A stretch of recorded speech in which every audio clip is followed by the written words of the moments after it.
अस्सलाम वालेकुम dear student. आज का टॉपिक है थ्योरेटिकल यील्ड और एक्चुअल यील्ड।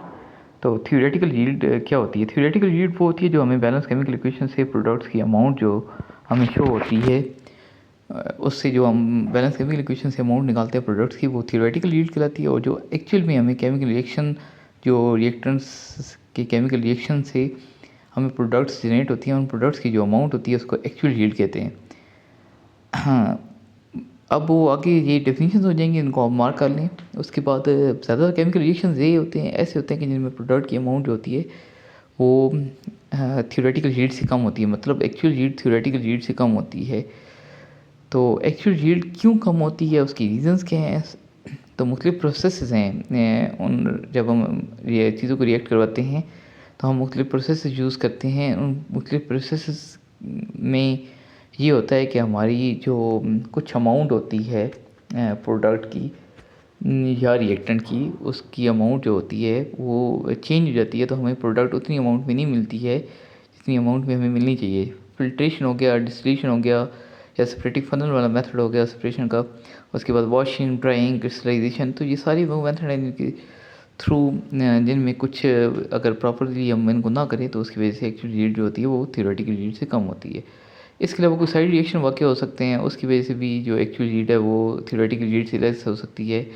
मतलब रिएक्ट करते हुए जब प्रोडक्ट जनरेट हुआ है तो वो प्रोडक्ट जो है वो उसकी अमाउंट जो है वो एस्केप कर गई है। कोई फॉर एग्जांपल गैसेस जनरेट हुई हैं, तो वो गैसेस एस्केप कर गई हैं, उसकी वजह से भी हमारे पास एक्चुअल यील्ड जो होती है वो थ्योरेटिकल यील्ड से कम होती है। और लास्ट ये है कि रिवर्सिबल रिएक्शन वाक़ हो गया है। रिवर्सिबल रिएक्शन में क्या होगा कि सारी जो रिएक्शन है वो बैक जाना शुरू कर देगा, तो प्रोडक्ट्स हमें उतनी अमाउंट में नहीं नज़र आएंगे जितनी अमाउंट में वो होने चाहिए। उसके बाद आगे है कि परसेंटेज यील्ड कैसे फाइंड करनी है। तो परसेंटेज यील्ड का फार्मूला दिया हुआ है, बस ये फार्मूला आपने तैयार करना है, इसको मार्क कर लें। Percentage yield is equal to actual yield और थ्योरेटिकल यील्ड मल्टीप्लाई 100। अब 100% यील्ड कब होगी? जब एक्चुअल यील्ड और थ्योरेटिकल यील्ड दोनों सेम हो, कैंसिल आउट हो जाएंगे, तो हमारे पास परसेंटेज यील्ड 100% आ जाएगा। आगे सैम्पल प्रॉब्लम की तरफ बढ़ते हैं। तो हमारे पास एस्प्रीन कहता है कि तैयार किया जाता है सैलिसिलिक एसिड से। उसका मोलर मास दिया हुआ एसिटिक एनहाइड्राइड, इन दोनों का रिएक्शन करवाते हैं, इसका भी मोलर मास दिया गया है। इन दोनों का आपस में रिएक्शन करवाते हैं तो हमारे पास एस्प्रीन तैयार होती है। अब एस्प्रीन की थ्योरेटिकल यील्ड निकालनी है, और साथ में उसने मास दिया हुआ है सैलिसिलिक एसिड का, और इसको हम हीट करते हैं एसिटिक एनहाइड्रेट के साथ, उसके 6 ग्राम है। तो कहता है what is percentage yield when actual yield is 3.15 ग्राम। अब यहाँ पे उसने एक्चुअल यील्ड दी गई है और वो कहता है कि थ्योरेटिकल यील्ड भी निकालें। ज़ाहिर है अब थ्योरेटिकल यील्ड निकालेंगे तभी परसेंटेज यील्ड फाइंड कर सकते हैं। तो सबसे पहले हम यहाँ पर थ्योरेटिकल यील्ड जो है वो उसको फाइंड करेंगे। हमारे पास सिंपल प्रॉब्लम दी गई है। इस प्रॉब्लम में अगर आप चेक करें तो ये जो इसकी बैलेंस केमिकल रिएक्शन है, इसके अंदर हमारे पास सबके एक एक मोल है। एक मोल सैलिसिलिक एसिड का होगा तो एस्पिरिन कितनी तैयार होगी? 1 मोल। तो इसका हमारे पास जो मैथ दिया गया है वो 3 ग्राम, सॉरी नहीं था, बल्कि हाँ 3 ग्राम है। ये इधर बुक में जो नंबर मोल्स फार्मूला दिए हुए, इसमें गलत लिखा गया है, ये 3.00 आता है, उसने 300 ग्राम लिख दिया है। तो हमारे पास 1 मोल सैलिसिलिक एसिड का है, और ये एस्प्रिन की तैयार होती है, इससे 1 मोल तैयार होता है। और मैथ इसका कितना दिया गया है? 3 ग्राम। तो हम सबसे पहले नंबर ऑफ मोल्स निकाल लेते हैं। नंबर ऑफ मोल्स कितने होंगे सैलिसिलिक एसिड के? हम इसके जो गिवन मैथ है इसको इसके मोलर मैथ पे डिवाइड करते हैं, तो इसके मोल नंबर ऑफ मोल्स निकाल लेंगे। उसके बाद नंबर ऑफ मोल्स अब एसिटिक एनहाइड्राइड के निकालेंगे। ये ऊपर जो कुछ दिए हुए ये अभी आपको लिखने की ज़रूरत नहीं है, आप डायरेक्ट लिख सकते हैं। नंबर ऑफ मोल्स जो है ना, केमिकल इक्वेशन भी ऊपर दी हुई है, वो भी आपको दोबारा लिखने की ज़रूरत नहीं है। और ये जो इसके नीचे से 1 मोल दिया हुआ, उसके मैसेज दिए गए हैं, मोलर मैसेज दिए गए हैं, तो वो भी आपको लिखने की ज़रूरत नहीं है। आपने डायरेक्ट ये जो सोल्यूशन है इसका number of moles of salicylic acid जहाँ से स्टार्ट करना है तो अपने इसके मोल्स लिखने हैं। उसके बाद number of moles acetic anhydride find करने हैं, तो इसका मैस और मोलर मैस आ जाएगा। तो salicylic acid is limiting reactant while acetic anhydride is an excess reactant. अब यहाँ पे हमने बैलेंस केमिकल इक्वेशन से इसकी रेशियो बनाई है ना, तो सैलिसिलिक एसिड की अगर एस्पिरिन के साथ रेशियो बनाएं तो 1:1। तो अगर इसके सैलिसिलिक एसिड की 138 0.12 ग्राम है। नहीं सॉरी, यहाँ पे आपने देखिए कि नंबर ऑफ मोल्स जो है ना सैलिसिलिक एसिड की क्या आए हैं, कम आए हैं, और number of moles acetic anhydride के ज़्यादा आए हैं। अब जिसके कम आए हैं वो लिमिटिंग रिएक्टेंट है, और जिसके ज़्यादा हैं वो एक्सेस रिएक्टेंट है। अब यहाँ पे हमें पता चल गया कि लिमिटिंग रिएक्टेंट कौन सा है, एक्सेस रिएक्टेंट कौन सा है।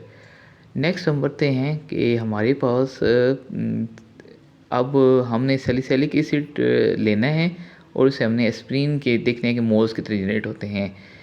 तो आपने यहाँ पे रेशो बनानी है सैलिसिलिक एसिड की और एस्प्रीन की।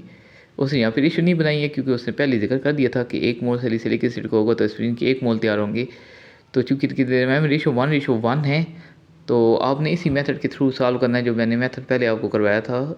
ये वाला जो इधर मेथड दिया हुआ ये वाला रेशो वाला, तो इस मेथड से आप रेशो बना के इसको सॉल्व करेंगे तो वो थोड़ा इजी रहता है आपके लिए। इस तरह वर्डिंग फिर इतनी सारी लिखना आपके लिए फिर मुश्किल हो जाता है। तो आपने रेशो बना लेनी है सैलिसिलिक एसिड की और एस्प्रीन की 1:1 है। अब सैलिसिलिक एसिड की कितने मोल्स हैं, तो एस्प्रीन की भी उतनी ज़्यादा मोल्स होंगी। तो हम इन मोल्स को हमने मैस ऑफ एस्प्रीन निकालना है, एस्प्रीन का मैस निकालेंगे। एस्प्रीन का मैस निकालने के लिए एस्प्रीन का जो मोल्स आए हुई हैं इनको हम एस्प्रीन के मोलर मैस से मल्टीप्लाई कर देंगे, तो हमारे पास एस्प्रीन का जो मैस है वो आ जाएगा।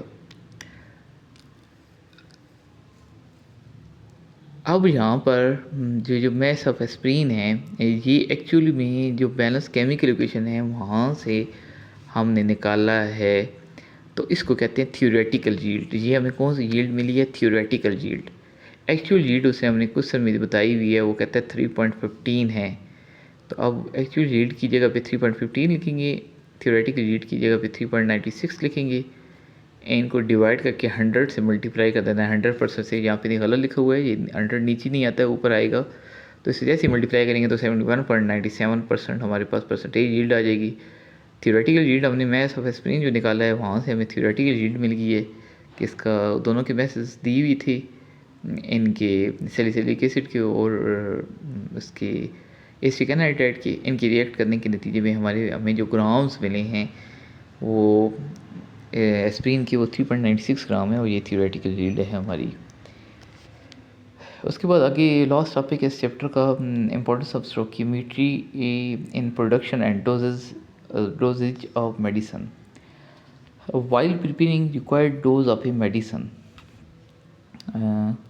अगर हमने मेडिसिन तैयार करनी है, उसकी रिक्वायर्ड डोज तैयार करनी है, तो एक्टिव इंग्रेडिएंट जो होते हैं जिनका ज़्यादा इंपॉर्टेंट रोल होता है उस मेडिसिन के अंदर, उनकी ऑप्टिमम अमाउंट जो है वो ली जाती है, उनकी मैक्सिमम अमाउंट ली जाती है डिज़ायर इफेक्ट्स जो है पेशेंट में प्रोड्यूस करने के लिए। अगर पेशेंट का ट्रीटमेंट करना है तो उसमें एक्टिव इंग्रेडिएंट जो है उनकी ऑप्टिमम अमाउंट जो है वो ऐड की जाती है।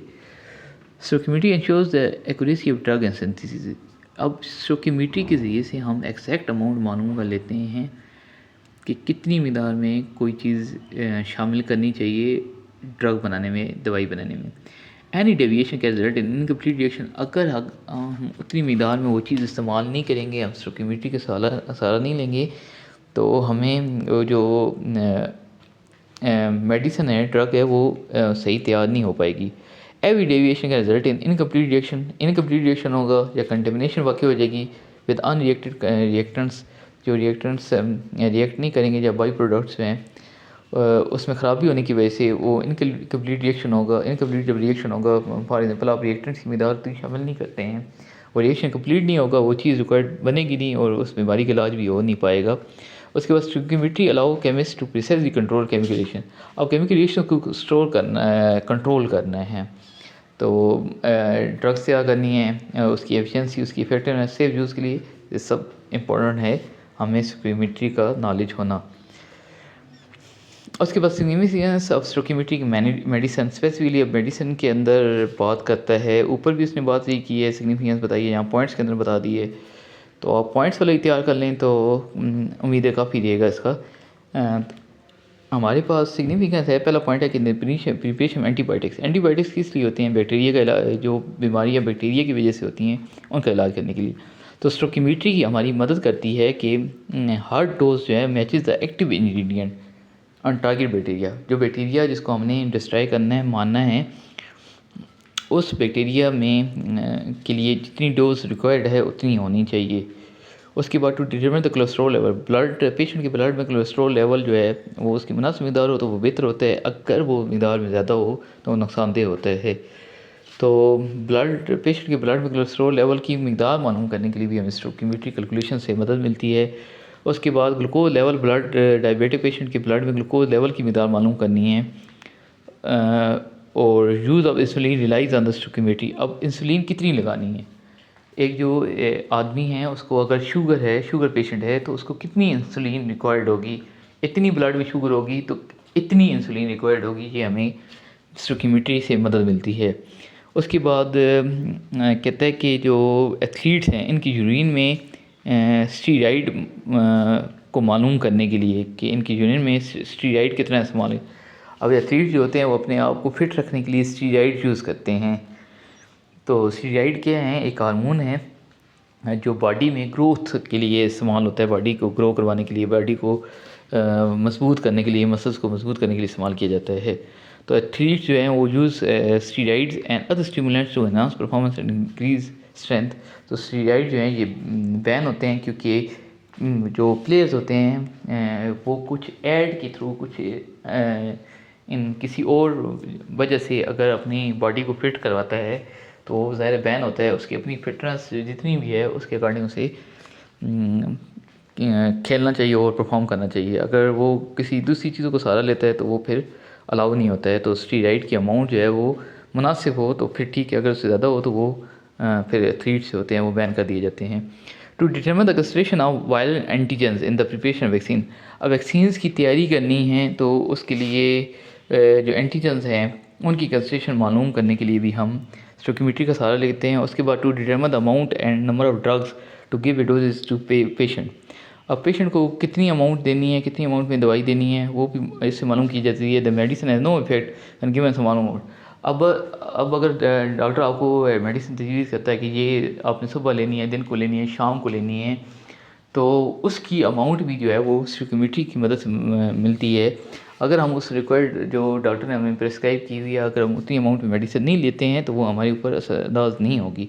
यहाँ हम क्या करते हैं कि जितनी हमें उस डॉक्टर ने रिकमेंड की है उससे हम बहुत ज़्यादा ले लेते हैं। फॉर एग्जांपल पैरासिटामोल है, पेन किलर है, ये फीवर को कम करने के लिए होता है। अगर आप ये बहुत ज़्यादा ले लें तो आपका ब्लड थिन होना शुरू हो जाएगा, आपके आर्गन डैमेज हो सकते हैं और डेथ भी वाकई हो सकती है, और लिवर डैमेज हो जाएगा ज़ाहिर है, तो आपकी डेथ वाकई हो सकती है। तो मिलते हैं स्टूडेंट्स नेक्स्ट वीडियो में, चैप्टर नंबर 5 इंशाल्लाह स्टार्ट करते हैं। उसकी जो वीडियोस हैं वो मैं वन बाई वन अपने चैनल पे अपलोड करता रहूँगा। आप चैनल के साथ टच रहें, चैनल को सब्सक्राइब करें और विज़िट करते रहें। इंशाल्लाह आपको हर जो वीडियो है इस बुक की फ़र्स्ट ईयर की वो आपको मिलती रहेगी, तो उसका आप चेक करें। कोई इशू है, कहीं भी आपको कन्फ्यूजन है किसी पॉइंट पर, और वो आप डिस्कस कर सकते हैं। Okay dear students, take care and अल्लाह हाफिज़।